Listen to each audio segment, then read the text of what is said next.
ఇక దయచేసి ఎవరు అటు ఇటు తిరగొద్దు. గతించిన రాత్రి కొన్ని విలువైన సంగతులు మనం విన్నాం. మరి ఎంతమంది రాత్రి వచ్చారో, ఈరోజు ఎంతమంది కొత్తగా వచ్చారో నాకు తెలియదు. కానీ రాత్రి చదివిన బైబిల్ గ్రంథాల్లో నుంచి ఒక గ్రంథాన్ని లేదా ఒక వాక్యాన్ని మనం ఎలా అర్థం చేసుకోవాలో అని పునాది సత్యాల మీద కొన్ని విషయాలు మనం నేర్చుకున్నాం. ఈరోజు కూడా మీకు సుపరిచితమైన ఒక వాక్య భాగంలో నుంచి కొంత చరిత్ర మనం ఆలోచించే ప్రయత్నం చేద్దాం. చూద్దాం ఒకసారి. యోహాను సువార్త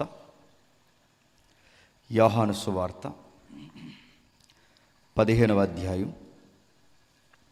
యోహాను సువార్త 15వ అధ్యాయం మొదటి వచనం చూడండి. నేను నిజమైన ద్రాక్షావళిని, నా తండ్రి వ్యవసాయకుడు. నాలో ఫలింపని ప్రతి తీగను ఆయన తీసి పారవేయును. ఫలించు ప్రతి తీగే మరి ఎక్కువగా ఫలింపవలనని దానిలోనికి పనికిరాని తీగలను తీసివేయును. నేను మీతో చెప్పిన మాటలను బట్టి మీరిప్పుడు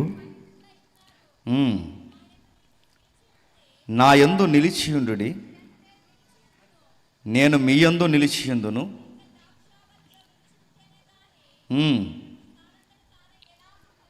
తానంతట తాను ఎలాగో ఫలింపదో అలాగే నా యందు నిలిచియుంటే గాని మీరును ఫలింపరు. ద్రాక్షవల్లిని నేను, తీగలి మీరు. ఎవడు నా యందు నిలిచియుండునో, నేను ఎవని యందు నిలిచియుందునో వాడు బహుగా ఫలించును. నాకు వేరుగా ఉండి మీరేమీ చేయలేరు. ఆగుదాం. చదివిన వాక్య భాగాన్ని గమనించండి. మన గుడి గోడల మీద, మన క్యాలెండర్స్పై, వాగ్దానం కార్డుల మీద ఈ రిఫరెన్స్ మనం వేసుకుంటాం. కానీ బాధాకరమైన విషయం, పొయిటిక్గా రాయబడిన ఆ భాషను అర్థం చేసుకోవడంలో విఫలమయ్యామనే చెప్పాలి. రాత్రి కూడా మనం ప్రశ్నించుకున్నాం. మనకు తెలుగు అక్షరాలు తెలుసు, మనకేం అర్థం అవ్వలేదని కూడా అర్థం చేసుకున్నాం. అలాంటి సందర్భాల్లో ఇదొకటి. మనకు తెలిసిన సందర్భమే, చదువుకున్న సందర్భమే. ద్రాక్షవల్లేంటి, తీగలేంటి? కొన్ని లైన్స్ డైరెక్ట్గా చెప్తారు. ద్రాక్షవల్లి అంటే ఎవరో కాదు, ఆయన తీగలంటే మనం అని చెప్పేస్తారు. ఓకే, ఆయన ద్రాక్షవల్లి, తీగులు మనం. అయితే ఏంటి, ఏం చెప్పాలనుకుంటున్నాడు ఆయన? కొంతమంది ఏకంగా బొమ్మలు వేస్తారు, ద్రాక్ష గుత్తులు ఆయన, ఇంకా రకరకాల ఎక్స్ట్రీమ్ ఇచ్చారులేండి. అర్థం చేసుకోవడంలో భాగమేనండి. ఏ సత్యాన్ని మనం అర్థం చేసుకోవడంలో, ఆ సత్యం అర్థం చేసుకోవడంలో కొంచెం ఫెయిల్ అయ్యాం కొన్ని విషయాల్లో. ఈరోజే కాదు, యేసుక్రీస్తు వారు ఆయన బ్రతుకున్నప్పుడు, ఈ భూమి మీద సంచరిస్తున్నప్పుడు చాలా సంగతులు మాట్లాడుతుంటే ప్రజలకు అర్థమయ్యేవి కాదు. వాళ్ళకి అర్థం కాక ఆయన అపార్థం చేసుకునేవారు. కొంతమంది ఏమన్నారంటే, యేసుక్రీస్తు వారి ప్రసంగం చెప్తే, ఏంటి ఇలా మాట్లాడతాడు, ఏమో అర్థమవుదు అనేవాడు. మరికొంతమంది ఏమన్నారంటే, ఇవి కఠినమైన మాటలు, ఎవడు భరించగలడు, ఏంటి ఆయన అలా మాట్లాడతాడేంటి అనేవారు. సరే, గ్రీకులు మిమ్మల్ని చూడడానికి వచ్చారు సార్ అని ఫిలిప్పు చెప్పాడు. ఫిలిప్పు ఎప్పుడైతే చెప్పాడో, ఫిలిప్పుకి యేసుప్రభు వారు సమాధానం ఇలా చెబితే బాగున్నా, అయ్యా గ్రీకులు మేధావులు బయట నిలబడ్డారు సార్, మిమ్మల్ని చూడడానికి వచ్చారని చెబితే యేసుప్రభు వారు అన్నారు, సరే రమ్మనండి అనలేదు ఆయన. గోధుమ గింజ భూమిలో పడి ఫలింపని ఎళ్ళ, విస్తారముగా ఫలింపని ఎళ్ళ, దాని వలన ప్రయోజనం ఏముంది, అది భూమిలో పడాలి, ఫలించాలి, ఇది చెప్పి వెళ్ళాలి అన్నాడు. ఒక మాట అడుగుతున్నాను, ఎవరైనా మన ఇంటికి వచ్చి మిమ్మల్ని చూడడానికి వచ్చారన్నప్పుడు, ఆ చెప్పిన వాళ్ళకి నేను పైనుంచి కిందకు చూసి గోధుమ గింజ భూమిలో పడి ఫలింకపోతే ఎలా అన్నాను అనుకోండి, నా ఇంకా ఎలా చూస్తారండి? ఎవరో చూడడానికి వచ్చారంటే గోధుమ గింజ భూమిలో పడి చచ్చిపోవాలి, ఫలించాలంటాడు, ఏమైంది జేమ్స్ గారికి అనుకోరు? ఆయన అర్థవంతంగానే మాట్లాడాడు, కానీ ప్రజలకు మాత్రం చెప్పండి అర్థం అవ్వలేదు. ఇలా ఒకటి కాదండి, చాలా సందర్భాలు ఉన్నాయి. కొన్నిసార్లు ఆయన డైరెక్ట్గానే మాట్లాడు, మీరు మన్నా తిన్నారు, మన్నా తిన్నారు, మన్నా తిన్నారు అని చెప్తున్నారు. ఏంటి మీరు తిన్న మన్నా? మీ ఇశ్రాయేలు నిజమైన మన్నా తినలేదు అన్న. నిజమైన మన్నాను నేనే, నా శరీరమును తిని నా రక్తమును తాగిన వాడే నా తండ్రి చిత్తమును జరిగించుండిన కానీ అది కారు ద్రాక్ష కావున యెరూషలేము నివాసులారా, యోధావారులారా, నా ద్రాక్ష తోట విషయమై నాకు న్యాయము తీర్చవలనని వాళ్ళని మలిచి వాళ్ళని చక్కటి సత్తువు గల భూమి అంటే కానాను భూమి అంటే పాలు తేనెలు ప్రవహించు భూమిలో వారు నాటి, మీరు నా కొరకు ఫలించండి అయ్యా అంటే ఏం ఫలించారంట? కారు ద్రాక్ష ఫలించారట. అని అడుగుతున్నాను, కారు ద్రాక్ష అంటే పర్యాయ పదాలు వద్దులేండి. కారు ద్రాక్ష అంటే సేదు, సేదు ద్రాక్ష అంటే కారు అనకూడదు. అడుగుతున్నాను, కారు ద్రాక్ష అంటే ఇక్కడే చూద్దాం. 7వ వచనం చూడండి, 7వ వచనం. ఇశ్రాయేలు వంశముల సైన్యము అధిపతియగు యెహోవా ద్రాక్ష తోట. క్లియర్ అవుతుంది చూడండి మనకి. ఇశ్రాయేలు వంశము సైన్యములకు అధిపతియగు యెహోవా ద్రాక్ష తోట. ఇక్కడ ద్రాక్ష తోట అంటే ద్రాక్ష తోట కాదు. అలాగే ఆ అంటే అమ్మ బొమ్మే కాదు. ఆ అన్న దగ్గర అమ్మ బొమ్మ అన్నది ఎంత వాస్తవమో, తోట అన్న దగ్గర ఎవరున్నారు? ఇశ్రాయేలీలు ఉన్నారు. ఇశ్రాయేలు అనగానే ఇక్కడ ఇశ్రాయేలు యెహోవా ద్రాక్ష తోట. యూదులు మనుషులు ఆయనకి ఇష్టమైన వనము. ఆయన న్యాయము కావాలని చూడగా బలత్కారము కనబడెను, నీతి కావాలని చూడగా రోదన వినబడి. ఇప్పుడు చెప్పండి, వీళ్ళ కాసిన కారు ద్రాక్ష ఏంటి చెప్పండి? బలత్కారము, చెప్పండి రోదన. అంటే ఈ పంటను ఉపయోగించి ఈ భాషను ఎందుకు ఉపయోగించాడు? నిజంగా డైరెక్ట్ చెప్పేచ్చుగా, అరే మీరు నాకు ఎంపిక చేయబడిన ప్రజలరా, అరే ఐగుప్తీయులు, అస్సూరియన్స్, బాబులోనియన్ లాంటి పునాదులు పడుతున్న కాలంలో ప్రపంచంలో అనేక జాతులు ఉండగా మిమ్మల్ని ఎంపిక చేసుకుని మిమ్మల్ని ఒక ప్రత్యేకమైన ప్రజగా నాటుకుంటే నీతి న్యాయాలు తప్పిపోయారేంట్రా అని డైరెక్ట్గా చెబితే బాగుండు. అలా చెప్పకుండా అగ్రికల్చర్ ఉదాహరణ ఎందుకు ఎత్తాడు? అది నా ప్రశ్న. అర్థమవుతుందో లేదో? ముఖ్యాంశాలు మరోసారి అర్థమవుతున్నాయా అడుగుతున్నాను. డైరెక్ట్ చెప్పొచ్చుగా, అరే మీరు బాలేదు, ఐగుప్తిలో మీరు కూడికి ఏడ్చారా, కనీసం కూర మీకు పెట్టలేదు, ప్రతిరోజు మీకు ఆ ఉల్లిపాయలు కీరదోసకాయలు పెట్టారు, కానీ ఏ రోజు అన్న ఐగుప్తీలు మీకు మాంసం పెట్టారా? మీకు నీళ్లు దొరకలేదు, నీడ దొరకలేదు. అలాంటిది మిమ్మల్ని ఎంపిక చేసుకుని ఒక మంచి భూభాగం ఇచ్చాను, బంజర ప్రాంతాల గుండా నడిపించి పాలుదేలు ప్రవచించు పాలస్తీనలో పెట్టి ఫలించి నీతి న్యాయాలు జరిగించండి అంటే ఎలా తయారయ్యారేంటని డైరెక్ట్ తిడితే బాగుండు. ఆ తిట్టేది కూడా ఎలా తిడుతున్నాడంటే ఒక పొయిటిక్గా అగ్రికల్చర్ లాంగ్వేజ్ ఉపయోగించి తిడుతున్నాడు. ఇప్పుడు మళ్ళీ ప్రశ్న, ఎందుకు అగ్రికల్చర్ కోసం ఎత్తాడు? ఎందుకు వ్యవసాయ శాస్త్రాన్ని గురించి మాట్లాడుతున్నాడు? ఎందుకు వ్యవసాయంలో ఉన్న ఉదాహరణ ఎత్తి మాట్లాడుతున్నాడు? అసలు వ్యవసాయంలోనే హిస్టరీ ఉంది. మరలా వ్యవసాయంలో హిస్టరీ ఏముంది? ఏ హిస్టరీ పుట్టాలన్నా, ఏ చరిత్ర పుట్టాలన్నా వ్యవసాయంతోనే అన్ని గ్రంథాలు, మతాలు, చరిత్రలు పెన వేసుకుని వచ్చాయి. ఎట్లా అంటే చెప్తాను వినండి. పంటలు పండుతాయి. ప్రజలకు ఒక విషయం అర్థమైంది, పంటలు పండాలి అంటే నదులు పారాలి అంటే చెప్పండి వర్షాలు కురవాలి. వర్షాలు కురిసి నదులు పారితే భూమి పండాలి. భూమి పండితే పంటలు పండాక కడుపులు నిండాలి. కడుపులు నిండిన తర్వాత కాస్తంత రెస్ట్ కావాలంటే ఇల్లు కట్టుకోవాలంటే దానికి ఒక కన్స్ట్రక్షన్ ఫీలింగ్ ఉండాలి. మళ్ళీ దానికి ఒక వ్యవస్థ, ఆ వ్యవస్థ ఫామ్ అయిన తర్వాత ఇల్లుంటే సరిపోద్దా? ఇల్లులు ఎక్కువైపోతాయి, గొడవలు ఎక్కువైపోతాయి. ఆ గొడవలన్నీ జరగకుండాలంటే దానికి ఒక రూలింగ్ డిపార్ట్మెంట్ ఉండాలి. ఆ రూలింగ్ డిపార్ట్మెంట్ ఉండాలంటే దానికి మళ్ళీ అడాప్ట్ డిపార్ట్మెంట్గా నాయక వ్యవస్థ ఉండాలి. అంటే మళ్ళీ ఆ నాయకులకు ఊడిగించేసే వాళ్ళు ఉండాలి. ఆ ఊడిగించేసే వాళ్ళు అంటే ఒక వ్యవస్థ. ఇదంతా జరగాలి అంటే ముందేం పండాలి చెప్పండి? అది మరలా మొదటికి. ఇప్పుడు ఈ పంటలు పండుతున్నప్పుడు ఏం జరిగిందంటే బాగా వినాలి. దేవుళ్ళు, మతాలు, విశ్వాసాలు ఎందుకు పుట్టుకొచ్చాయో ఈ పంటల గురించి ఆలోచిస్తే మనకు అర్థమైపోద్ది. అందుకే ఆయన ఉదాహరణ ఎత్తి మాట్లాడుతున్నాడు. ఏం జరిగింది? పంట పండాలి అంటే వర్షాలు పడాలి. వర్షం పడుతున్నప్పుడు ఏమన్నారంటే ప్రజలు, దేవుడు అంటే ఎక్కడో లేడు, చెప్పండి ఇంకా వర్షమే దేవుడు అన్నారు. వర్షం పడి నదిగా పారుతుంటే ఇక దేవుడు ఎక్కడో లేడు. చెప్పండి, నదే దేవుడు. నదులు మడులైతే, ఆ మడులు పంటలైతే, పండుతున్న భూమిని ఏమన్నారు? భూమే దేవుడు అన్నారు. ఎండొచ్చి రాత్రి పగలు మనకు జరుగుతుంది కనుక సూర్యుడు దేవుడు అన్నారు, గాలి దేవుడు అన్నారు, ప్రతిదీ దేవుడు. అంటే ఇప్పుడు ఈ పంచభూతాల్లో అడుగడుగునే ఎవరున్నారు? ఐగుప్తీల ఆలోచనలో, మధ్య ఆసియా ఆలోచనలో, గ్రీకుల ఆలోచనలో, చరిత్ర మత గ్రంథాల ఆలోచనలో దేవుళ్ళు అనగా నేడు చెప్పండి, కాసే సూర్యుడు, వీచే గాలి, నడిసే భూమి, ప్రతిదీ దేవుడే. ఇప్పుడు ఈ దేవుళ్ళ మధ్య మనం బతుకుతున్నాం.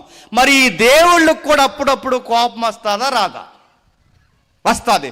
మరి దేవుడు కోపం వస్తే ఏమవుద్ది? వర్షం పడదు. దేవుడు కోపం వస్తే ఏమవుద్ది? నది పారదు. దేవుడు కోపం వస్తే ఏమవుద్ది? భూకంపం వచ్చేస్తుంది. దేవుడు కోపం వస్తే ఏమవుద్ది?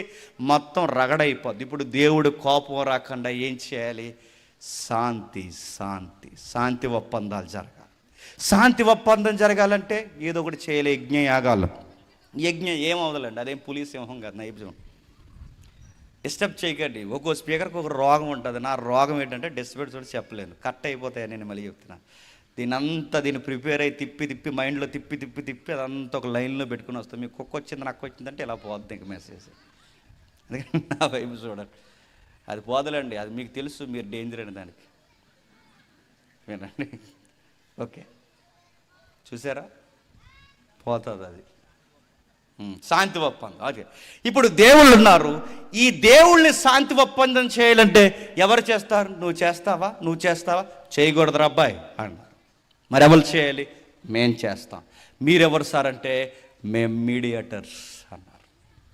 మీడియేటర్స్ అంటారు. దాన్ని ఏమంటారంటే బైబిల్ భాషలో యాజకులు అంటారు, బయట భాషలో పూజారులు అంటారు, మన భాషలో కాపర్లు అంటారు. వీళ్ళు ఏం చేస్తారంటే దేవుణ్ణి శాంతింపజేస్తారు.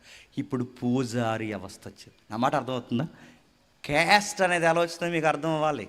ఇప్పుడు ఈ పూజారి వ్యవస్థ వచ్చింది. ఈ పూజారులు అందరూ కలిసి ఏం చేస్తారంటే చెప్పండి, దేవుణ్ణి శాంతింపజేస్తారు. దేవునికి శాంతి దూపాలు వేస్తారు. దేవుణ్ణి శాంతింపజేస్తే మరి ఈ దేవుణ్ణి శాంతింపజేస్తున్నారు. ఓకే, మరి ప్రజల్ని పరిపాలించాలి అంటే మళ్ళీ ఒక వ్యవస్థ కావాలి. ఆ వ్యవస్థ ఏంటో తెలుసా? మేము దేవుణ్ణి శాంతింపజేస్తాం. మీకు పండిన పంటలు, మీకు వచ్చిన రాయితీలు ఏవైతున్నాయో మా దగ్గరికి రండి, దేవుడికి హోమధూపాలు వేసి మేము శాంతింపజేస్తామన్నారు మధ్య ఆసియాలో ఉన్న గ్రీకు పూజారి వ్యవస్థలు. రెండవది, ప్రజలను పరిపాలించాలి. లేకపోతే నాయకులు లేకపోతే ఏమవుతారంటే రోజు గొడవలు అడ్డేసుకుంటారుగా. ఈ నాయకులు కావాలి. ఏం పుట్టుకొచ్చారంటే రాజులు పుట్టుకొచ్చారు. ఎవరు? రాజులు ఎందుకండి? రాజు అంటే ఏంటి చెప్పండి? ఒక భూభాగాన్ని గీసి చుట్టూ గోడ కట్టించి, ప్రాకారం కట్టించి, ఇది మాది, మేము నాయకులు, మా ప్రజలు, ఎవరు రావద్దు, వీళ్ళని మేము కాపాడుతున్నాం, వీళ్ళని మిమ్మల్ని పాలిస్తున్నాం. రాజులు వచ్చారు. నెక్స్ట్ పూజారులు వచ్చారు. ఇంకా ఎవరు వచ్చారు? ఇంత భూమిని సాగు చేస్తున్నారు కనుక ల్యాండ్ లార్డ్స్ వచ్చారు. అంటే భూస్వాములు. సాములు అంటే మరో పదం ప్రభువులు. భూస్వాములు ప్రభువులయ్యారు, రాజులు ప్రభువులయ్యారు, పూజారులు ప్రభువులయ్యారు. ఈ ప్రభువులందరూ కలిసి ఏం చేస్తారు? ఆ ప్రభువులను చెప్పండి శాంతింపజేస్తారు. నా మాట అర్థమవుతుందో లేదో? అంటే రాజులు ప్రభువులే, పూజారులు ప్రభువులే, భూస్వాములు ప్రభువులే. ఈ ముగ్గురు ప్రభువులు ఉన్నారు. అర్థమైందా? వీళ్ళు ఏమయ్యారు తెలుసా? తలలు, చెప్పండి, భుజాలు, ఇంకా బలమైన సాధనాలు అయ్యారు. ఈ తలలో భుజాలైన ఈ భూస్వాములు ప్రభుల్ని ముందు మనం వీళ్ళని సాటిస్ఫై చేయాలన్నమాట.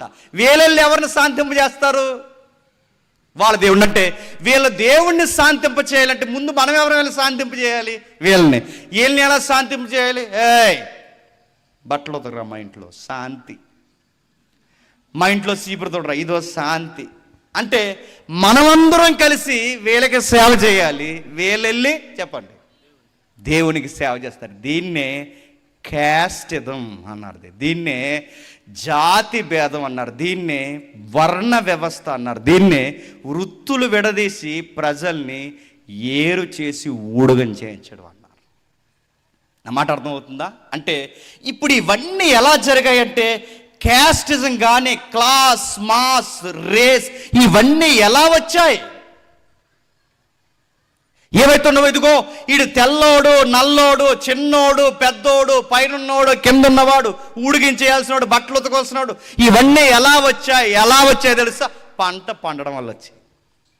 పంటే పండకపోతే అందరికీ గోసీలే.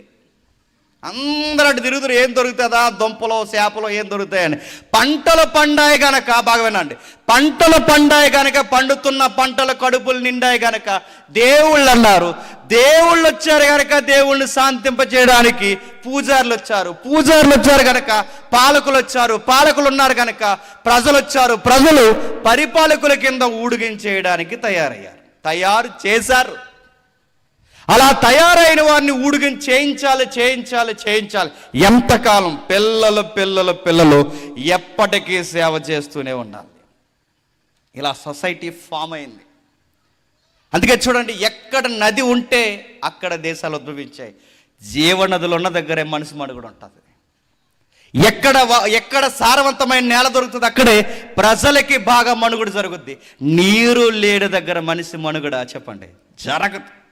ఒకవేళ మనుషు మనుగడ జరగాలి అంటే అక్కడ ఏదో ఒక నీటి వనరుల ఉత్పత్తి కార్యక్రమం జరగాలి. అలా జరగకపోతే జరగదు. పంటలు పండాయి, కడుపులు నిండాయి, పూజారులు వచ్చారు, దేవుళ్ళు అన్నారు.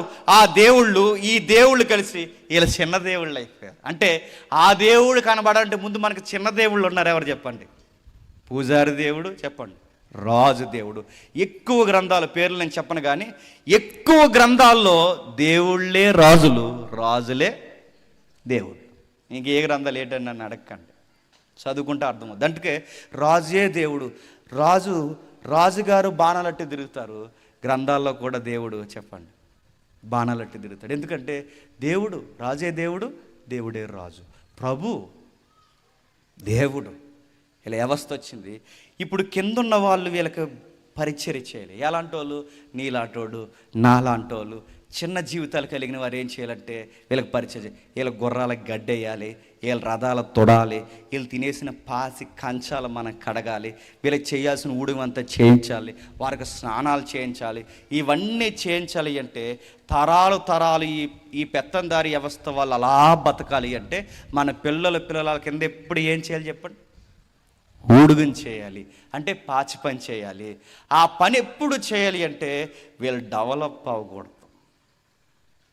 ఈ మాట అన్నందుకు పడిపోతారులేండి నా మీద, లైవ్ వెళ్తుందిగా. అయినా ఇది చరిత్ర, మరలా చెప్తున్నాను. ఎప్పటికీ సామాన్యులుగానే ఉండాలి. అందుకే సామాన్యులు వేరు, పెద్దలు వేరు. అందుకే రాజులు తప్పు చేసి నాయకులు తప్పు చేస్తే శిక్ష వేరు, సామాన్యులు తప్పు చేస్తే శిక్ష వేరు. మనం తప్పు చేశారనుకోండి, నడి వీధులు వృత్తి చేసేవారు ఆ రోజుల్లో. అదే పెత్తందారి వ్యవస్థలో కుటుంబంలో ఎవడైనా తప్పు చేశాడు అనుకోండి, వాళ్ళకి పనిష్మెంట్ ఏమిస్తారు చెప్పిన? ఫైన్ వేస్తారనమాట. ఫైన్ అంటే ఒక 30 నాణ్యాలు, ఒక 70 నాణ్యాలు 7 కట్టి, అంటే అంత డబ్బు కట్టి, లేదా ఎద్దునో ఏదో ఒక గొర్రెనో కట్టి కొంత డబ్బులు కట్టి విడిపించారు. అంటే వాళ్ళు తప్పులు చేస్తేనేమో ఫైన్ వేస్తారు, మనం తప్పులు చేస్తే ప్రాణాలు తీసేస్తారు. ఇది జరిగింది చరిత్ర. ఇంకా పెద్దోళ్ళకి ఒక న్యాయం చెప్పండి, చిన్నోళ్ళకి ఒక న్యాయం. ఇలా న్యాయం జరుగుతున్నప్పుడు వీళ్ళకి చదువు బాగుండాలి, వీళ్ళకి చదువుకోకూడదు. ఈ కిందన్న వాళ్ళు చదువుకున్నాడు ఒకరోజు ఏం చేస్తాడు? ప్రశ్నిస్తాడు. అలా చదువుకోకూడదు. వీడి చదవకూడదు. కనీసం వాళ్ళ పిల్లలు చదువుకుంటున్నప్పుడు ఆ చదువు వినకూడదు. వింటే చెవులో సీసం పోసేస్తారు. పెద్దోళ్ళని అడగని చెబుతారు. వినకూడదు, ఏమీ చేయకూడదు. వీళ్ళు ఒకవేళ వినినా వీళ్ళకి అర్థం కాకూడదంటే ఏం చేయాలి? అర్థం కాని భాష ఒకటి ఉండాలి. దాన్నే పద్య భాగం అంటారు. తెలుసు కదా? పద్య భాగం వివరించాలి అంటే ఏ భాగం రాయాలి? పద్య భాగం రాయాలి. కరోనా కరోనాలో పాస్ అయిపోయారు అందరూనే చెప్పండి. నా మాట అర్థమవుతుందో లేదా? మరలా అంటే ఇప్పుడు కిందున్న వాడికి చదువు రాకూడదని ఏం చేశారు? పద్య భాగం. అందుకే చూడండి, పురాతనమైన కాలంలో చాలా సామాన్యులకి విషయం అర్థమవకుండా, చదువు అర్థమవకుండా, గంభీరమైన విషయాలు అర్థం కాకుండా వాళ్ళకు ఒక భాష ఉండేది. ఆ భాష పద్య భాగాల్లో మాట్లాడుకునేవాడు. అతగాడు ఏమంటాడంటే చెలియో అంటాడు. మనకు అర్థమవుతుంది. ఏదో అనుకుంటున్నారులే, మనకి ఎందుకు వచ్చిన గొడవ అనుకుంటాం అనమాట. మాట అర్థమవుతుందా? అంటే పద్య భాగాల్లో మాట్లాడారు, ఇలా విషయం పాకుతూ పాకుతూ సామాన్యుని సామాన్యునిగానే ఉంచేస్తుంది. అందుకే ప్రపంచంలో క్లాస్ అన్నారు, మాస్ అన్నారు, రిలీజన్ అన్నారు, క్యాస్ట్ అన్నారు, రకరకాల పేర్లు వేశారు. ఇంత వ్యవస్థ ఎలా పుట్టుకొచ్చిందంటే మనుషులు తిని సుఖపడి ఇల్లి వాకులు కట్టుకున్న తర్వాత కొంతమంది తెలివైన వారు కావాలని ప్రజలను ఏం చేశారు చెప్పండి? ఈ విధముగా మార్చేశారు. మరలా వీళ్ళకి ఈ విషయాలు తెలియాలి అంటే వీళ్ళకి అర్థం కాదు. అరే మనుషులందరూ వ్యత్యాసాలు కాదురా, సమానం అని చెప్పేవాళ్ళు కావాలి. అలా చెప్పేవాళ్ళు ఎవరున్నారు? యెహోవా ఉన్నాడు. ఆ యెహోవా చెప్పాలి. ఏమని చెప్పాలి? మనుషులందరూ దేవుని స్వరూపం అంటే నా స్వరూపం అని చెప్పాలి. బైబిల్ స్టార్ట్ అవడం ఎలా స్టార్ట్ అయిందో తెలుసా? ఇదిగో మానవుడు దేవుని స్వరూపం. ఇందులో ఒకడు ఎక్కువ ఒకడు తక్కువ అని లేదు, నల్లోడు తెల్లోడు అని లేదు. బైబిల్ చెప్తుంది అందరూ సమానము, అందరూ ఒకటే, అందరూ ఒకే దేవుని బిడ్డలు, అందరూ ఒకే తండ్రి బిడ్డలు, ఒకే తల్లిదండ్రులకు పుట్టినవారు, వీళ్ళందరూ సమానము. మనుషుడు ఏమై ఉన్నాడంటే దేవుని స్వరూపం ఉన్నాడు. మనిషి అంతే. ఇందులో గొప్పోడు చిన్నోడు పెద్దోడు పేదోడు లేదు, అందరూ సమానం. స్త్రీ పురుషులు కూడా దేవుని స్వరూపం అని బైబిల్ చెప్పింది. ఈ బైబిల్ యొక్క మనస్సు దేవుడి మనస్సు అయింది. మనుషులను దేవుడు పిలుస్తున్నాడు, ఏర్పరచుకుని దేవుడు ఆదామవ్వలను పెట్టి ఒక వ్యవస్థని అందరినీ సమానముగా చేసి ఒక తోటలో పెట్టాలనుకున్నాడు. ఎందులో? ఏదేను తోటలో. కానీ వీళ్ళు ఏం చేశారు? తోటలో ఉన్నవారు తోటలో కుదురు లేకుండా ఒక పని చేశారు, కాని పని చేశారు. దేవుని సార్వభౌమ అధికారాన్ని ధిక్కరించారు, బయటకు వచ్చారు. అప్పుడైనా దేవునితో పెనుగులాడతారనుకుంటే చెదిరిపోయారు. కొడుకులకే బాధలు వచ్చాయి, విడిపోయారు. భాషలుగా చెదిరిపోయారు, వ్యవస్థలుగా విడిపోయారు. విడిపోయిన వారికి దేవుడు దొరకడం మానేశాడు. ఎందుకంటే వీళ్ళ బతుకులు బాలేదు, నీతి లేదు గనక దేవుడు అర్థం కాలేదు. మరలా ఈ ప్రపంచానికి దేవుడు అర్థం కావాలి అంటే ఇప్పుడు ఆదాము లేడు, నోవహు లేడు, ఇప్పుడు ఎవరున్నారు? ఎవరు లేరు. ఇక ఎవరుంటారా అని దేవుడు చూసినప్పుడు దేవుడికి ఒక మనుష్యుడు కనబడ్డ, అతగాడు పేరే అబ్రహాం. అర్థమవుతుందా? అబ్రహాం కనబడ్డాడు, అబ్రహాంను పిలిచాడు, అబ్రహాంకు మాట ఇచ్చాడు. ఏమని మాట ఇచ్చాడు? అబ్రహాం, నీ ద్వారా ఈ ప్రపంచాన్ని మళ్ళీ ఆశీర్వదిస్తాను. ఆశీర్వాదం అనగానే ఆకాశ వాకిండ్లోంచి పడతాయని కాదు. ఆశీర్వాదం అంటే శాంతి, సమాధానము, నీతి, ఒకరినొకరు ప్రేమించుకోడు. మరలా ఈ ప్రపంచం అంతా ఒక్క తాటి మీదకి తీసుకొస్తాను, నీ సంతానం ద్వారా జరిగిస్తానని దేవుడు వాగ్దానం ఇచ్చాడు. ఆ వాగ్దానానికి పుత్రుడిగా పుట్టినవాడు ఇస్సాకు, ఆ ఇస్సాకుకు పుట్టినవాడు యాకోబు, ఆ యాకోబుకు పుట్టినవాడు ఎవరు చెప్పండి? 12 మంది. ఆ 12 మందికి పుట్టిన పిల్లలే ఇశ్రాయేలీలు. ఈ ఇశ్రాయేలుని దేవుడు ఏమన్నాడంటే ఈ ఇశ్రాయేలీల ద్వారా ఈ ప్రపంచానికి అసలు సమాధానము, నీతి, శాంతి, ఒకరిని ఒకరు ఎలా ప్రేమించుకోవాలో మీ ద్వారా నేర్పిస్తానని ఐగుప్తిలో మగ్గిపోతున్న వాళ్ళని ఒక తోటలాగా బయటకు తెచ్చాడు. అర్థమైందా? మళ్ళీ మొదలెట్టమంటారా? అర్థమైందా? అంటే ఇప్పుడు వీళ్ళని ఒక వ్యవస్థ, వీళ్ళని ఎలాంటి వ్యవస్థలో అప్పటికే ఇశ్రాయేల్ని ఎలా చూస్తున్నారు? నీచులు. ఐగుప్తీలకి ఇశ్రాయేల్ నచ్చరట. రే దగ్గర దూరంగా ఉండరా అంటారంట. గొర్రెలు కాసుకుంటారా మీరు? గొర్రెల కాపర్లు ఐగుప్తీలకి బైబిల్లో ఉంది అసహ్యులు, నీచులు. ఇశ్రాయేల్కి నచ్చరు. ఇశ్రాయేల్ ఎక్కడికి వెళ్ళినా ఎవ్వరు గౌరవించేవారు కాదండి వాళ్ళని. వాళ్ళ కనీసం నీడ కూడా ఎక్కడ వాళ్ళని పడనించేవారు కాదు. అందుకే ఊడుగని చేశారు 430 సంవత్సరాలు. ఎంత బానిస బతుకులు బతకాలంత బానిస బతుకులు చేశారు. అలాంటి బానిసల్ని ఇడిపించడానికి దేవుడు ఒక నాయకుడిని పుట్టించాడు. ఆ నాయకుడి పేరే చెప్పాలి, మోసే. ఆ నాయకుడిని పుట్టించి అక్కడి నుంచి రాత్రే వాళ్ళని బయటకు తీసుకొచ్చాడు. ఎక్కడికి తీసుకెళ్తున్నా ప్రభువా? ప్రత్యేకమైన ఒక దేశానికి తీసుకెళ్తున్నాను. ఆ దేశానికి ఎందుకు ప్రభువా? మిగిలిన దేశాలకి బతకడం అంటే ఏంటో తెలియట్లేదు. మిగిలిన దేశాలు ఎలా బ్రతుకుతున్నాయి ప్రభువా? పెద్దోడు అంటున్నాడు, చిన్నోడు అంటున్నాడు, పూజారి అంటున్నారు, రాజు అంటున్నారు, రకరకాల వ్యవస్థలు నడిపించి సాటి మనిషిని మనిషిగా చూడలేకపోతున్నాను. ఇప్పుడు మిగిలిన దేశాలన్నిటికీ ఇలా బతకాలని నేర్పించాలి అంటే ఒక మాదిరి, ఒక మోడల్, ఒక డెమో కావాలి. అలా మాదిరి చూపించాలని మిమ్మల్ని ఒక తోటగా నేను నాటుతున్నాను. మిమ్మల్ని చూసిన ప్రతి ఒక్కరూ నేర్చుకోవాలి, ఆ దేశంలో మనం కూడా బతకాలరా అని. ఆ దేశంలో ఎలా బతుకుతారు? రాజైనా సామాన్యుడైనా ఎవడైనా పాటించే ఒక గ్రంథం ఉంది. ఆ గ్రంథము పేరు మోసే రాసిన, చెప్పండి, ధర్మశాస్త్రం అంటారు దాన్ని. ఏంటది? మోసే రాసిన ధర్మశాస్త్రం. మోసే ధర్మశాస్త్రంలో ఏం రాశాడు? అందరూ సమానమని రాశాడు. రాజు అయినా ధర్మశాస్త్రాన్ని చదవాలి, సామాన్యుడైనా ధర్మశాస్త్రానికి లోబడాలి, యాజకుడైనా ధర్మశాస్త్రానికి లోబడాలి, అధికారి అయినా ధర్మశాస్త్రానికి లోబడాలి. ఒక్కడేటి, ఆ దేశంలో బ్రతుకుతున్న ప్రతి ఒక్కడు మోసే రాసిన మినీ బైబుల్ని ఫాలో అవ్వాలి. అలా ఫాలో అవుతే ఏమవుద్ది? చిన్నోడి దగ్గర నుంచి పెద్దోడు వరకు ప్రతి ఒక్కడు ఎదుటి వ్యక్తుల్ని గౌరవిస్తాడు. ఇలా గౌరవించాలని ఒక తోటగా నాటి వాళ్ళని అక్కడ పెట్టి, నా ద్వారా వచ్చిన మీరు ఇదిగో ఈ ప్రపంచానికి ఒక మాదిరిగా ఉండండి అయ్యా అని ఒక గ్రంథాన్ని ఇచ్చారు. వీళ్ళు ఏం చేశారు? రాసింది ఒకటి, చెప్పండి, చేసింది ఒకటి అయిపోయారు. నిజమైన ద్రాక్ష వల్ల గుండె ఫలించాల్సిన వీళ్ళు కారు ద్రాక్ష ఫలించారు. అదంతా మనసులో పెట్టుకుని అదంతా మనసులో పెట్టుకుని మళ్ళీ ఎత్తి మాట్లాడుతున్నాడు ఎవరు చెప్పండి? ప్రభు అయిన యేసుక్రీస్తు. ఇంత ఆలోచనతో దేవుడు ఎన్నో ఆలోచనలు కలిగి ఈ ప్రపంచానికి ఒక మాదిరిగా ఉండాలని ఇశ్రాయేలు నిలబెడితే ఆ ఇశ్రాయేలు కారు ద్రాక్ష కాసింది. ఇప్పుడు ఆ ద్రాక్ష కాదు, ఇప్పుడు నేనే నిజమైన ద్రాక్ష వల్లని. ఇప్పుడు ఆయన నిజమైన ద్రాక్ష వల్లంటే ఇప్పుడు ఆయన నుంచి వస్తున్న తీగలు ఎవరు? క్రైస్తవులు. ఇశ్రాయేలు కాదు, ఎవరు చెప్పండి?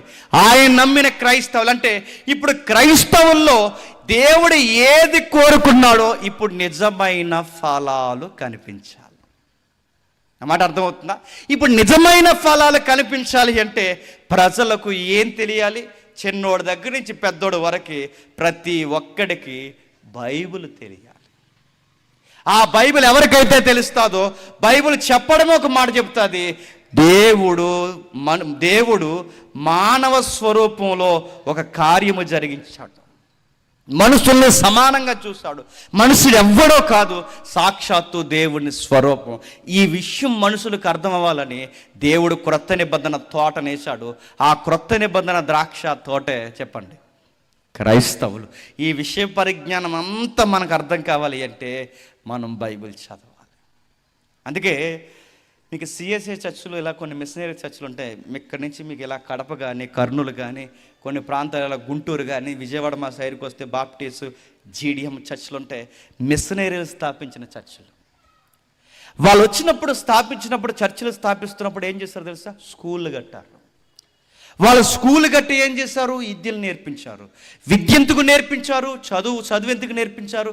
అసలు బైబిల్ని చదవాలంటే ముందు వీళ్ళకి చదువు ఉండాలి. బైబిల్ చదవాలంటే చదువు రావాలి. ఇప్పుడు చదువు ఎలా ఉంది? ఇక్కడ అర్థం కాని భాషలు ఉంది. ఎక్కడ? మన దగ్గర. అర్థం కాని భాషలు అంటే పద్య భాగంలో ఉంది. పద్య భాగం అర్థం కావాలి అంటే గద్య భాగం ఒకటి రావాలి. ఆ గద్య భాగమే అర్థమయ్యేలా. అందుకే తెలుగు భాష ఉద్ధారకుడు ఎవరో తెలుసా? సిపి బ్రౌన్ అంటారు. ఆయన సిపి బ్రౌన్ అంటే చార్లెస్ ఫిలిప్ బ్రౌన్. అంటే తెలుగు భాషని ఉద్ధరించినోడు తెలుగోడు కాదు, చెప్పండి, మిషనరీ.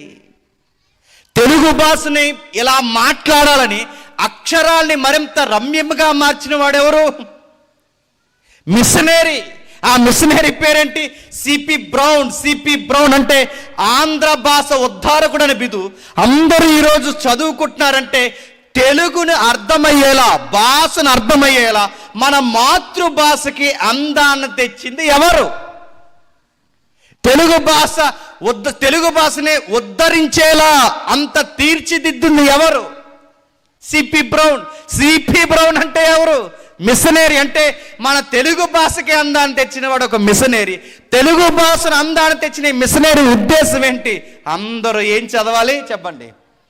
బైబిల్ చదవాలి. అందుకే బైబిల్ వాడక భాషలోకి వచ్చింది, బైబిల్ అర్థమయ్యే భాషలోకి వచ్చింది, బైబిల్ తెలుగులో వివరణాత్మకంగా వచ్చింది. ఈ బైబిల్ చదివితే ఏమర్థమవుద్ది అంటే ఈ బైబిల్ చదివితే మనుషులందరూ సమానమని అర్థమవుతుంది. పెద్దోడని, గొప్పోడని, చిన్నోడని, పైలోడని, ఉడిగించేసేవాడని అందరూ వేరు కాదు, అందరూ సమానం, అందరం సహోదరులు, మనం దేవుని కుటుంబం. ఇది చెప్పడానికి, ఇది అర్థం కావడానికి ఎప్పుడో పురాతనమైన గ్రంథంలో ఉన్న ఆ అగ్రికల్చర్ని ఎత్తి మాట్లాడుతున్నాడు. ఎవరు? ప్రభు అయిన యేసుక్రీస్తు. ఇప్పుడు చూడండి ఒకసారి యోహాను సువార్త 15వ అధ్యాయం, యోహాను సువార్త 15వ అధ్యాయం మొదటి వచనం నుండి. నేను నిజమైన ద్రాక్షవల్లిని, నా తండ్రి వ్యవసాయకుడు, నాలో ఫలింపని ప్రతి తీగెను ఆయన తీసి పారవేయును, ఫలించు ప్రతి తీగ మరి ఎక్కువగా ఫలింపవలను. 5వ వచనం, ద్రాక్షవల్లి నేను, తీగెలు మీరు. ఇప్పుడు చెప్పండి, ఫలించడం అంటే ఏం ఫలించాలి? ఇందాక విషయాల్లో చూసాం, నీతి, న్యాయము, సంతోషము, సమాధానము, సమానత్వం ఫలించాలి. ఇవన్నీ ఎవరిలో ఉన్నాయి? ప్రభు అయిన యేసుక్రీస్తు వల్ల. అంటే ఒక క్రైస్తవుడు ఎవరిలా మారిపోవాలంట? క్రీస్తులా మారిపోవాలంటే నేను నిజమైన ద్రాక్షవల్లిని గనక నా నుంచి వేరుపారుతున్న మీరు కూడా ఈ సమాజానికి ఎలా ఉండాలి చెప్పండి? ఒక యేసుక్రీస్తు వారిని చూస్తున్నట్టు ఉండాలంట. ఉందా? నర్సింగ్ డిపార్ట్మెంట్లో నైటింగేల్ అని ఉంది. ఆవిడ నా రోజు సొసైటీ ఏముందో తెలుసా? అమ్మా, నిన్ను చూస్తుంటే కదులుతున్న యేసుక్రీస్తుని చూస్తున్నట్టుందన్నారు. ఆ మాట అర్థమవుతుందో లేదో. మదర్ తెరీసాని చూస్తుంటే యేసుప్రభు ప్రేమ ఎలా ఉంటుందేమో అన్నారు. ఈరోజు మనల్ని చూస్తుంటే ఇశ్రాయేలు కారు ద్రాక్ష ఎలా కాశారో చెప్పండి, మనం కూడా అంతకన్నా కారు ద్రాక్ష కాస్తున్నాం. మనలో ఏం ఫలించమని చెప్పండి? న్యాయం ఉండాలి, ప్రేమ ఉండాలి, సంతోషం ఉండాలి, సమాధానం ఉండాలి, నీతి ఉండాలి, అందరూ ఒకరినొకరు ప్రేమించుకోవాలి. ఉందా? ఒక ఆవిడ ఇలా అంటుంది, పాస్టర్ గారు వెళ్ళిపోయి చూసుకుందాం అందంట. ఎంత ప్రేమో బిడ్డలకి, సంఘ బిడ్డలు. మరొక ఆయన అంటున్నాడు, ఆగరా, చచ్చి అయిపోయిందట్టు బతికిపోయావు. అవును, నేను చచ్చావు చెప్తాను అన్నాడు. పాస్టర్లు కొట్టేసుకుంటున్నారు, సేవకులు కొట్టుకుంటున్నారు, విశ్వాసులు దైవజనుల మీద తిరగబడుతున్నారు, దైవజనులు విశ్వాసుల మీద తిరగబడుతున్నారు. ఏ ద్రాక్ష తోటలు అయితే ఇశ్రాయేలు దగ్గర చూడలేకపోయాడో మళ్ళీ అవే గొడ్డు పరిస్థితులు ఎక్కడికి వచ్చాయి చెప్పండి? సంఘంలోకి వచ్చాయి. సంఘము అనగానే ద్రాక్ష తోట. ఇందులో కులం లేదు, ఇందులో మతాలు ఉండవు సంఘంలో. ఇందులో కులం ఉండకూడదు, మతం ఉండకూడదు, వ్యత్యాసాలు ఉండకూడదు, చిన్నోడు పెద్దోడు అని ఉండకూడదు, స్త్రీ పురుషుడు అని ఉండకూడదు, గ్రీకు యూదుడు అని ఉండకూడదు. సంఘంలో అందరూ చెప్పండి సమానం. రాత్రి మనం అదే నేర్చుకున్నాం, అందరూ సమానంగా ఉండాలి. ఈ ఫలింపులు కావాలి, ఈ ఫలభరితమైన జీవితాన్ని చూపించాలి. ఎక్కడ చూపిస్తున్నారు? ఎక్కడికక్కడే కులం. మీరు ఎంత వాక్యం చెప్పండి, ఆ దరిద్రం ఎక్కడో దిక్కున ఏడుస్తుందండి. మీరు ఎంతైనా మాట్లాడండి, అంటే వీళ్ళు దేవుడితో వచ్చిన వారు, దేవుడితో ఉంటానన్న వారు ఇశ్రాయేలు ఎలా అయితే పతనమయ్యారో, వీరు యేసుప్రభువుని నమ్ముకున్నామని బైబిల్ పట్టుకున్న వాళ్ళు కూడా కులం కోసం ఏడలేదండి. ఎక్కడో దిక్కున కుల ప్రస్తావన. ఒక ఆవిడ అందట, అయ్యా మరి బాబుకి సంబంధం చూడండి, మంచి సంబంధం, విశ్వాసం చూడన, పెరుగుడ్డమ్మ విశ్వాసం చూస్తాను ఏదో ఒక అమ్మాయిని చక్కగా అంటే వెళ్ళిపోతున్నప్పుడు అందట, మా కులం అమ్మాయిని చూడండి అన్న. నేను అడుగుతున్నాను, మీరు ద్రాక్ష తీగ వీళ్ళు నిజమైన ద్రాక్ష వల్ల అని అడుగుతున్నాను. అసలు యేసుప్రభులోన ఇంకా కులం అంటున్నావంటే నిన్నేమనాలి?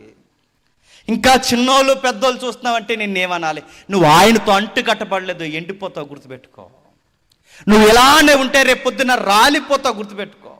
యేసుప్రభు దగ్గరకు వచ్చిన తర్వాత ఆ కులపోడు, ఈ కులపోడు, చిన్నోడు పెద్దోడు లేదు, అందరము సమానము.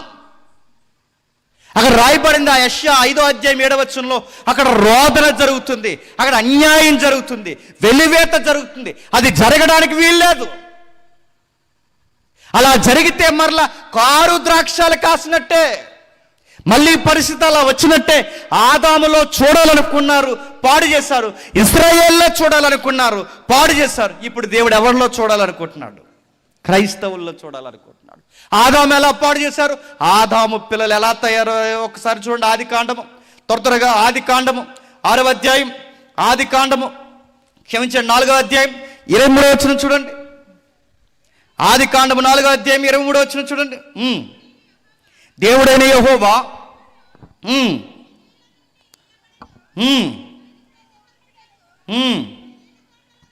3వ అధ్యాయం 23వ వచనం కూడా చూడండి ఒకసారి. లెమెకు తన భార్యలతో, ఓ ఆదా, ఓ శీలా, నా పలుకు వినుడి, లెమెకు భార్యలారా నా మాట ఆలకించుడి. నన్ను గాయపరచినందున ఒక మనుష్యుని చంపితిని, నన్ను దెబ్బ కొట్టినందుకై ఒక పరుచువాణ్ణి చంపితిని. 700 ప్రతిదండన కయ్యేను కోసం వచ్చిన ఎడల, చదవండి, సగం సగం చదువుతారు. లెమెకు కోసము 77 వచ్చును. ఏంటట జరుగుతున్న సంగతి చూడండి. లెమెకు అన్నవాడు ఉన్నాడు. లెమెకు అంటే తెలుసుగా, ఆదాములో చూడాలనుకున్నాడు. ఏం చూడాలనుకున్నాడు? ఆదాము అవ్వలను ఎలా సృష్టించాడు? దేవుని స్వరూపంగా సృష్టించాడు.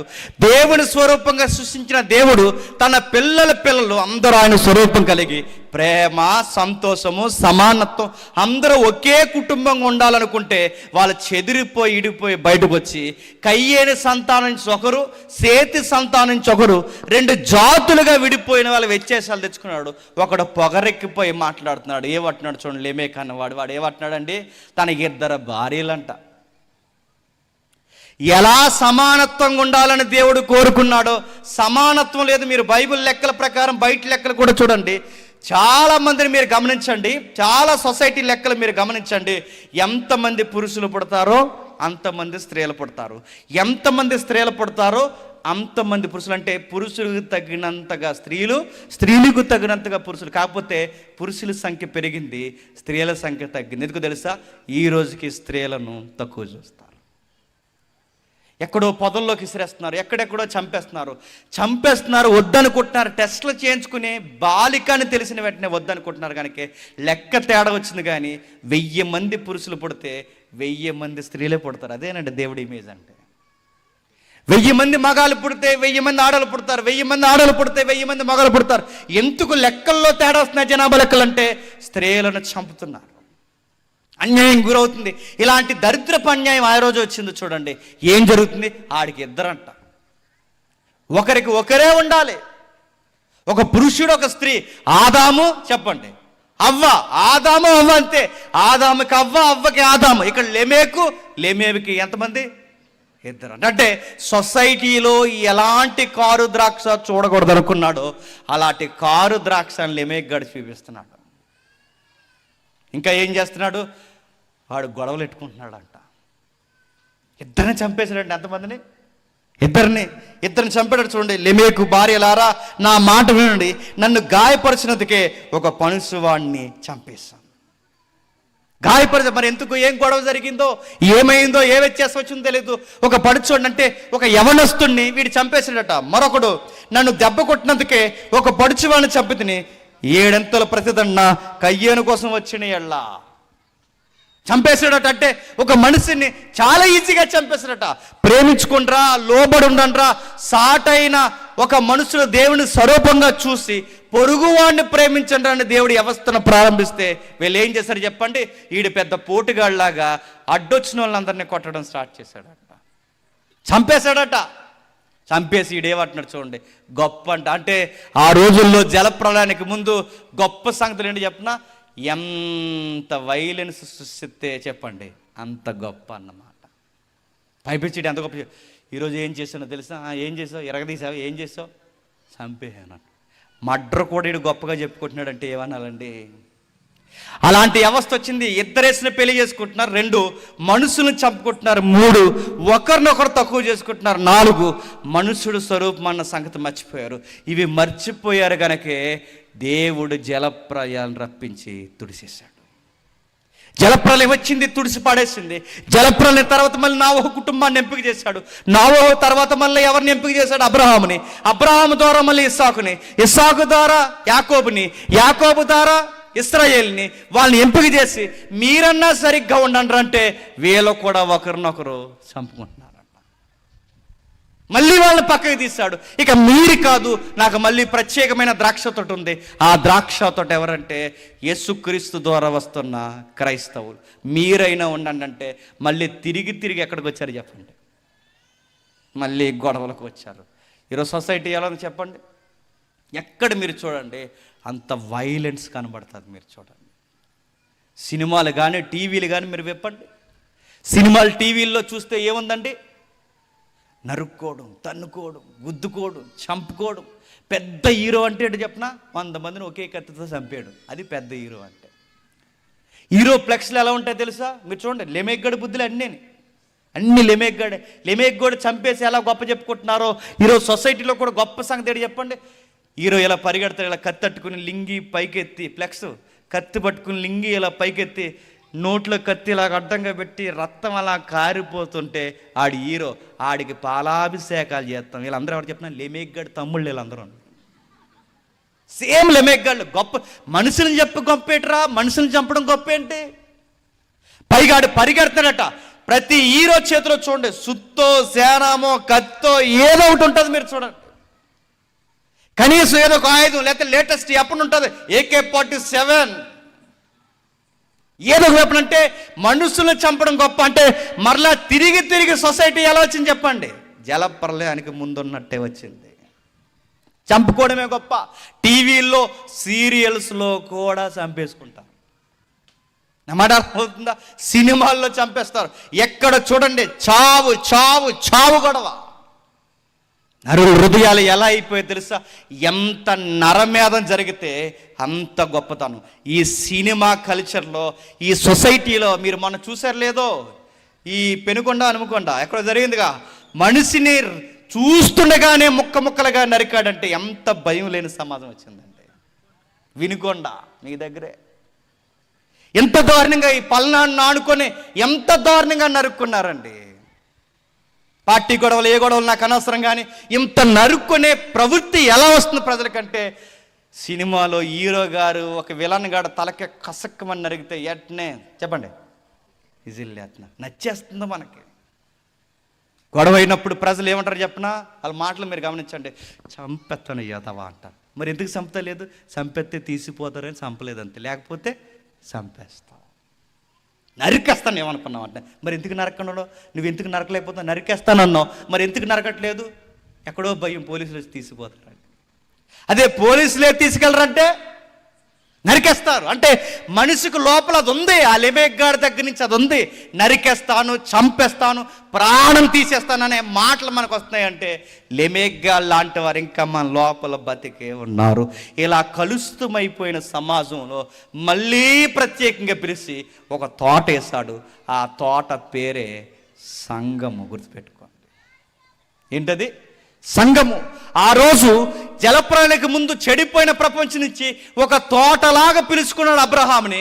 అబ్రహాము పిల్లలు చనిపోతే అబ్రహాం దగ్గర నుంచి మళ్ళీ ఒక వ్యవస్థను పిలిచాడు. ఆ వ్యవస్థ నుంచి మనల్ని పిలుస్తున్నాడు. ఇశ్రాయేలు అంటే దేవుని కుమారుడైతే ఆ ఇశ్రాయేలు చెడిపోయింది. ఇప్పుడు క్రొత్త నిబంధనలోకి ఇశ్రాయేలు వచ్చాడు. ఆయనే నిజమైన ఇశ్రాయేలు, ఆయనే ప్రభు అయిన యేసుక్రీస్తు. ఇప్పుడు ఆయన ద్రాక్ష వల్ల అయితే ఆయన నుంచి వచ్చిన వారు ఎవరమండి? మనం తీగలం. మనం ఫలించాలి. ఎలా ఫలించాలి? ప్రేమ, సంతోషము, సమానత్వం, అనురాగము కలిగి మనం బ్రతకాలి. ఇతరులకి దీవెనకరంగా ఉండాలి. మిషనరీలు ఎక్కడొస్తే అక్కడ మీరు చూడండి ప్రజలకు చదువులు, విద్య నేర్పించారు. ఎక్కడొస్తే అక్కడ. మా దేశం వాళ్ళని ఆలోచించలేదు. వాళ్ళు ఎక్కడికి వస్తే అక్కడ ఇతర ప్రజలను కూడా దేవుని స్వరూపం అని ప్రేమించారు. ఈరోజు సంఘాలు ఉంటున్నాయి, ఒకరినొకరు ఈదిగా 70 సంఘాలు ఉన్నాయి ఈరోజు. ప్రేమించుకుంటున్నారు. ఒకప్పుడు ఎవరైనా మారారంటే ఈ వీధిలో కూడా మారారట, ఎంత ఆనందకరమైన విషయం. వీళ్ళు కూడా క్రైస్తవులు అయ్యారట, ఎంత సంతోషకరమైన విషయం అనేవారు. ఇప్పుడు మారారంటే సంతోషపడతలేదు. ఏమంటున్నారు తెలుసా? ఏ చర్చికి వెళ్తున్నారు అన్నారు. అంటే ఏ చర్చ్ అంటే అర్థం ఏంటి? వాళ్ళ చర్చి పేరు చెప్తే వాళ్ళ క్యాస్ట్ ఏంటో చెప్పండి. చెప్పేయచ్చు అన్నమాట. పెళ్ళిళ్ళలో చాలా తెలివిగా అడుగుతారండి, మీదే చర్చ్ అని అడుగుతారు. లోదరన్స్ అంటే లోదరన్స్ అంటే లోదరన్ అదో క్యాస్ట్ అనమాట. బాప్టిస్టులు అంటే అదో క్యాస్ట్ అనమాట. వీళ్ళందరికీ పెద్ద గొయ్యి ఉందండి లాస్ట్లో, గుర్తుపెట్టుకోవాలి. లోదరన్స్ కాదు, ఇలా సంఘాల పేరు చెప్పి క్యాస్ట్ నెచ్చించేవాళ్ళు. బాప్టిస్ట్ అంటే ఒకటి, ఇదిగో జీడిఎం అంటే ఒకటి, రకరకాల కుల వ్యవస్థలు. ఒకప్పుడు దైవజనుడు ఎవరైనా అన్ని రకాల మనుషులు వెళ్ళేవారు. ఇప్పుడు ఆ కులపోలకి ఆ కుల పాస్టరే ఉండాలి, ఆ వర్గం వాళ్ళకి ఆ వర్గం పాస్టరే ఉండాలి. ఆయన ఎక్కడికి రాకూడదు, వీళ్ళు అక్కడికి వెళ్ళరు. మళ్ళీ తిరిగి పరిస్థితులు ఎక్కడికి వచ్చాయి చెప్పండి? ఎక్కడికి వచ్చాయి? మళ్ళీ కారు ద్రాక్షకు వచ్చేసాయి. అదే బాధపడుతున్నాడు. నేను నిజమైన ద్రాక్షవల్ని, నా నుంచి వస్తున్న తీగలు మీరే. ఎలా ఉండాలి ప్రభు అంటే ఆది సంఘాన్ని చూపించాడు మనకి. ఎలా ఫలించారు ఒకసారి 5వ వచనం చదవండి. అదే 15వ అధ్యాయం 5వ వచనం ముగించుకుందాం. ద్రాక్షవల్లిని నేను, తీగలు మీరు. ఎవడు నా యందు నిలిచి ఉండెనో, నేను ఎవని యందు నిలిచి ఉండెనో వాడు బహుగా ఫలించును. నాకు వేరుగా ఉండి మీరు ఏమీ చేయలేరు. ఈ సొసైటీని బాగు చేయడం అనేది ప్రభువుకు వేరుగుండి ఎవడు ఈ సొసైటీని బాగు చేయలేరు. ఈ సొసైటీని బాగు చేయాలి అంటే, బాగు చేయాలనుకున్న ప్రతి ఒక్కరు ఎవరితో కలిసి ఉండాలి చెప్పండి? క్రీస్తుతో మమేకమై ఉండాలి. అలా మమేకమై ఉంటే బాగు చేస్తారా? బాగు చేశారు. ఎలా బాగు చేశారు చూడండి. అపోస్తుల కార్యములు 4వ అధ్యాయం, అపోస్తుల కార్యములు 4వ అధ్యాయం, అపోస్తుల కార్యములు 4వ అధ్యాయం 32వ వచనం. అపోస్తుల కార్యములు 4వ అధ్యాయం 32వ వచనం. విశ్వసించిన వారందరూ ఏకహృదయమును ఏకాత్మయు గలవారై ఉండి ఎవ్వడును కలిగిన వాటిలో ఏదియో తనదని అనుకోలేదు, కానీ వారికి కలిగినది వారికి సమిష్టిగా ఉండెను. ఇదియో కాక అపోస్తులు బలముగా ప్రభు అయిన యేసు పునరుద్ధానము గురించి సాక్ష్యమిచ్చిరి. దైవ కృప అందరి యందు అధికముగా ఉండెను. భూములైనను ఎండ్లైనను కలిగిన వారందరూ వాటిని అమ్మిన వాటి వెల తెచ్చి అపోస్తుల పాదముల యొద్ద పెట్టుచూ వచ్చిరి. వారు ప్రతి వానికి వాని అక్కర కొలది పంచిపెట్టరు గనుక వారిలో ఎవరికిని కదువ లేకపోయిన. మొట్టమొదటి సంఘంలో జరుగుతుంది చూడండి. నిజమైన ద్రాక్షవల్లి ఆయన, తీగలెవరు? అపోస్తులు. ఆ తీగల ద్వారా వచ్చిన మిగిలిన తీగలెవరు? క్రైస్తవులు. వీరందరూ ఎలా ఫలించారు? ఏది తమదని అనుకోలేదట, మనది అన్నారంట. మనమైతే ఏం చేస్తాం? మైక్ కొంటాం, మైక్ కొని మైక్ మీద పేరు రాసేమంటాం. మాది, మేమే కొన్నాం, మైక్ కొన్నాం, పేరు రాయండి, జేమ్స్ గారు మైక్. అది ఫ్యాన్ కొన్నాం, ఫ్యాను వాళ్ళ భార్య పేరు, భర్త పేరు, పిల్లల పేరు, దిమ్మ కూడా తలరండి, దిమ్మ మీద కూడా రాసేస్తారు. ఆది సంఘం ఏది మనదనుకోలేదట, అంత అమ్మారట, తెచ్చారట.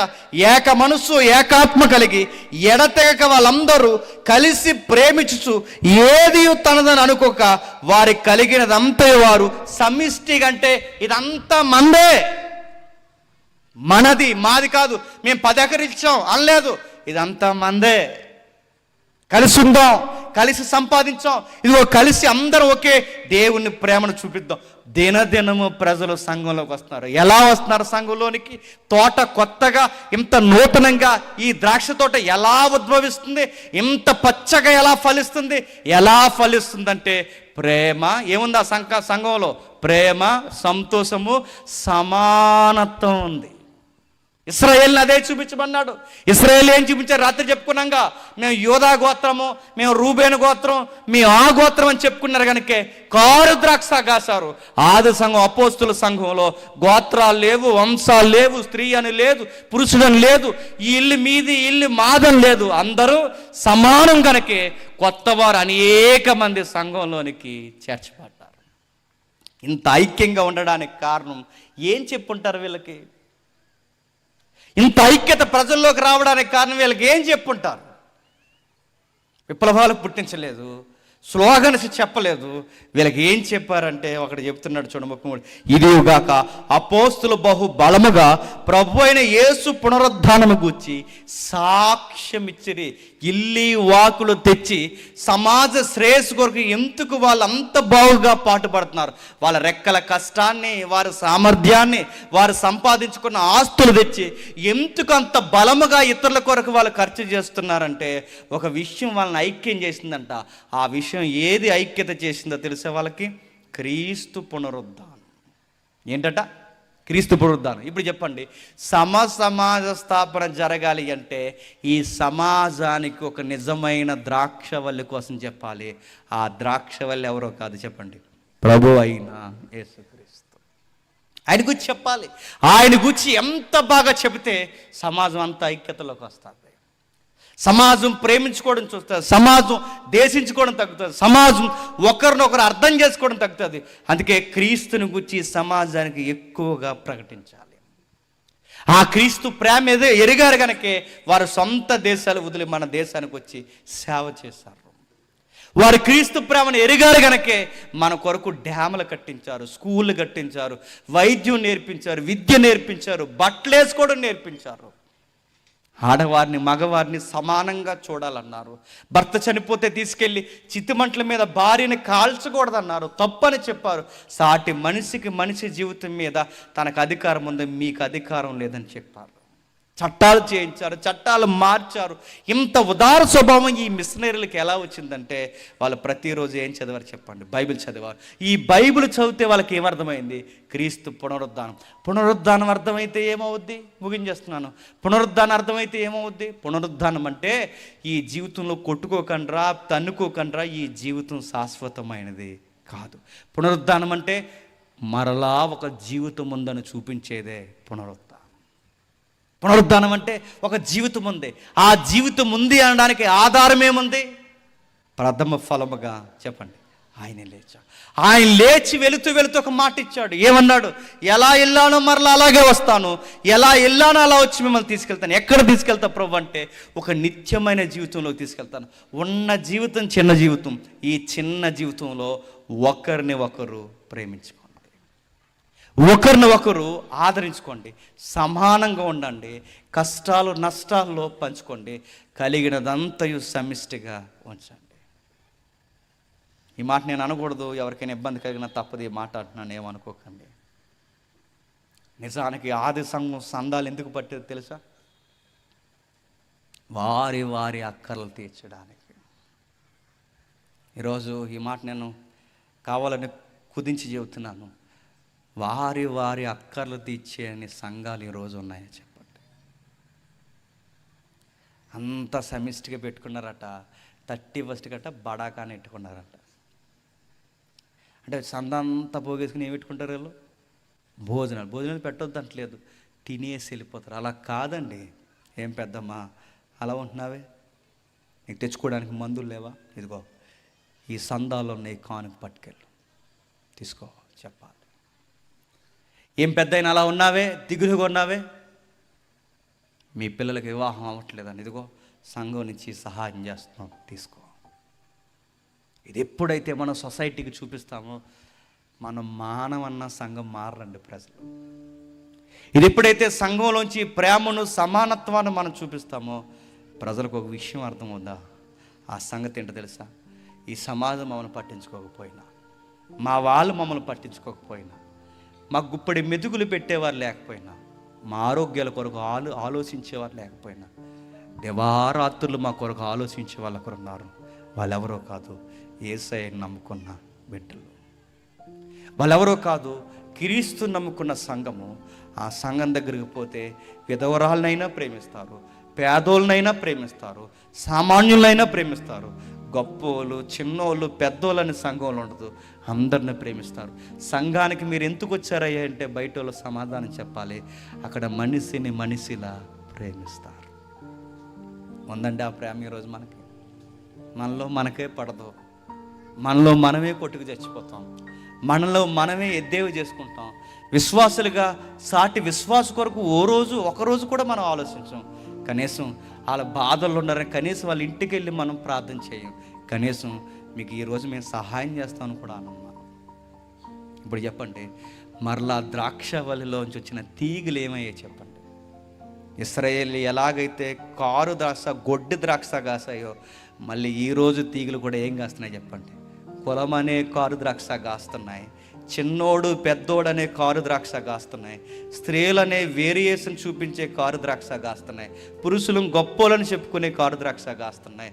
ఎక్కడికెక్కడ ఈరోజు మళ్ళీ చెడ్డ ద్రాక్షలు వస్తున్నాయి. అందుకే వద్దండి, అలాంటి విషయాలు మనం వద్దు. ప్రభు కోరుకున్నాడు, నాలో ఫలించండి, నాలో ఫలించండి. ఫలించకపోతే ఏం చేస్తావు ప్రభువా? ఫలింపని ప్రతి తీగను ఏం చేస్తానని చెప్పండి? కట్ చేస్తాడు. చూస్తాడు. నేను నిన్ను ప్రేమించాను, నువ్వు వెళ్ళి ఇతరులను ప్రేమించమన్నాను, కానీ నువ్వు ప్రేమ చూపు. నువ్వు ఎలా అంటాడో తెలుసా? నీవు నన్ను ప్రేమించిన తర్వాత నీకు స్థిరపరిచి, నీకు ఒక ఉద్యోగం ఇచ్చి, నీకు ఒక ఆస్తి ఇచ్చి, నీకు ఇల్లు ఇస్తే, నువ్వు ఎదిగిన తర్వాత నీకు చిన్నోళ్ళు ఎలా కనబడుతున్నారు? తక్కువ కనబడుతున్నారు. నిన్ను స్థిరపరిచి నీకు ఒక స్థితిలో పెట్టి నీ ద్వారా గుప్పులు లిప్పవయ్యా అని దేవుడు చెప్తే, నీకు మిగిలిన వాళ్ళందరూ లోకు కనబడుతున్నారు. నీ ఉద్యోగాన్ని బట్టి మిగిలిన వాళ్ళని తక్కువ చేస్తావు, నీ ఆస్తులను బట్టి మిగిలిన వారిని నువ్వు చాలా దీనంగా చూస్తావు. నువ్వు ప్రేమించడం నేర్చుకోలేకపోయావు. నీకు నేను ఎందుకు ఇచ్చానో తెలుసా? నీ గుప్పెళ్ళు ఎందుకు నేను నింపానో తెలుసా? నీకెందుకు సమృద్ధిని ఇచ్చానో తెలుసా? నువ్వు వెళ్ళి ఇతరులకు పంచుతావని. నేను డైరెక్ట్గా ఇవ్వచ్చు, నేనెందుకు డైరెక్ట్గా ఇవ్వనో తెలుసా? నువ్వు పంచుతున్నప్పుడు నువ్వు ఒక మెసేజ్ ఇవ్వాలి. నేను ఎందుకు మీకు పంచుతున్నానంటే, దేవుడు నాకు ఇచ్చాడు, నేను మీకు ఇస్తున్నాను. దేవుడు నన్ను నమ్మాడు, అలాగే మిమ్మల్ని కూడా నమ్ముతాడు. ఈ మెసేజ్ ఈ సొసైటీకి చెబుతావనే ముందు ద్రాక్షవల్లిగా నిన్ను దీవించాడు. కానీ మనం ఎలా అంటాం చెప్పనా? దేవుడు నమ్ముకున్న తర్వాత బాగా స్థిరపడిపోయి మిగిలిన వాళ్ళందరికీ పేర్లు పెట్టుకుంటూ తిరుగుతుంటాం. మనం మిగిలిన వారిని తక్కువ చేస్తూ తిరుగుతుంటాం. ఇలాగే తిరిగితే దేవుడు ఏం చేస్తాడు తెలుసా? ఫలింపని ప్రతి తీగను చెప్పండి తీసేస్తాడు. యేసుక్రీస్తు వారిలానే ఉండాలండి, యేసుక్రీస్తు వారిలానే కనబడాలి. మనం ఒక్కసారి ఏం మారిపోమండి. ఇప్పటికీ నాలో ఒక ప్రధానమైన లోపం ఉంది, కోపం. నాలో కూడా ఒక రోజు కదిపోవాలి.